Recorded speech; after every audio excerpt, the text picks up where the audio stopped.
जनाजे की नमाज में आमतौर से जनाजे की नमाजें कहीं जंगलों में होती हैं, मैदानों में होती हैं, खेतों में होती हैं, सड़कों पर होती, पढ़ लेते हैं, कहीं भी पढ़ लेते हैं।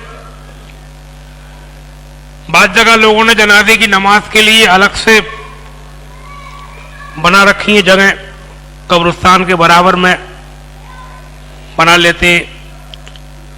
ईदगाह में जनाजे की नमाज पढ़ सकते हैं, मस्जिद में पढ़ना मना है, मदरसों वगैरह में ही पढ़ सकते हैं, ईदगाहों में पढ़ सकते हैं। हाँ वो तो अलग, उनका तो मामला ही अलग है। तो वो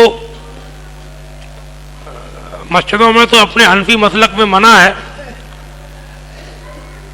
और ईदगाह में पढ़ सकते हैं, मदरसों में पढ़ सकते हैं। इसके अलावा वे सड़कों वगैरह में पढ़ लेते हैं, खेतों में पढ़ लेते हैं, मैदानों में पढ़ लेते हैं, उसमें भी कोई हर्ज नहीं है। लेकिन उसमें कुछ लोग परेशान रहते हैं, जूते पहन के पढ़ें, कुछ लोग पहने पहने पढ़ लेते हैं, कुछ उतार के अलग खड़े होते हैं, कुछ जूता उतार के उसके ऊपर खड़े हो जाते हैं। तो इसमें अपने आला हज़रत ने लिखा है कि ज्यादा एहतियात इसी में है कि जूता उतार के उसके ऊपर खड़ा हो जाए, इसमें ज्यादा अच्छा है। जूता पहनने के बजाय या अलग खड़ा होने के बजाय उतार के उसके ऊपर खड़े होने में एहतियात ज्यादा है। अगर जमीन नापाक भी होगी और आप जूता उतार के उसके ऊपर खड़े हैं तब भी नमाज हो जाएगी। जूता जब आप पहने हुए तो बदन का हिस्सा माना जाएगा,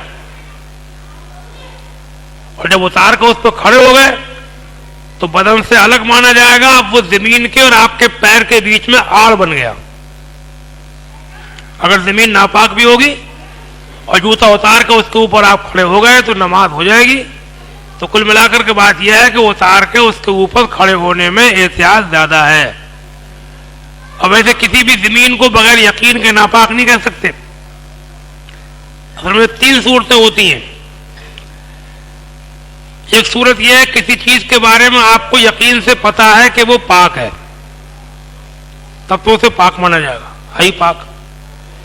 एक ये कि आपको यकीन से पता है, आप देख रहे हैं कि नापाकी पड़ी हुई है, तो वो नापाक है। और एक सूरत यह है कि कुछ भी पता नहीं है कि पाक है कि नापाक, शुबा है, तब भी उसे पाक माना जाएगा। समझे नहीं आप? यानी अगर कुछ भी पता नहीं है, किसी भी जमीन हो, चाहे बदन हो, चाहे कपड़ा हो, अगर नापाकी का पता है तो नापाक, और पाकी का पता है तो पाक, और कुछ भी पता नहीं है तब भी पाक। अपने फिक्र का उसूल है असलुल अशिया अत्तारत। पाकी में, पाकी जो है वो अशिया में असल चीज यही है। हज़रत ने लिखा है कि शुबे से कोई चीज नापाक नहीं होती। अगर शुबे की वजह से चीजों को नापाक कहा जाए तो कोई चीज पाक ही नहीं रहेगी।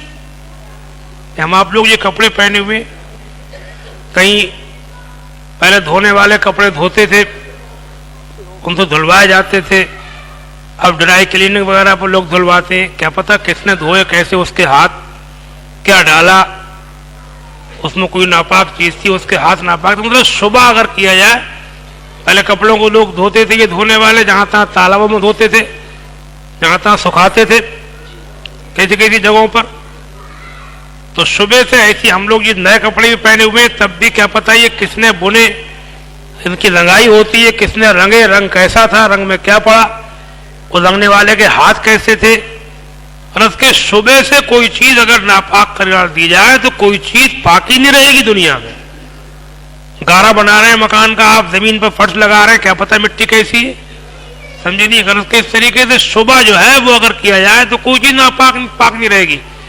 इसीलिए अपने इस्लाम में इस बात की इजाजत दी गई कि जब तक के यकीन से पता ना हो कि नापाक है तभी नापाक कहा जाएगा। शुबे की वजह से किसी चीज को नापाक नहीं कहा जाएगा। कपड़ा हो, चाहे बदन हो, चाहे जमीन हो। जमीन में कहीं पर आप नमाज पढ़ते हैं, जंगल में नमाज पढ़ना पड़ जाती है, खेतों में नमाज पढ़ना पड़ जाती है, कपड़ा रुमाल या नमाज है नहीं ऐसी पढ़ ली। अगर यकीन से आप देख रहे हैं कि पड़ा हुआ है कुछ गोबर पेशाब वगैरह, पखाना लीद वगैरह कोई चीज पड़ी है, तब तो नापाक है और आपको कुछ नहीं दिखा रहा है, तो आप उसको पाकी समझेंगे।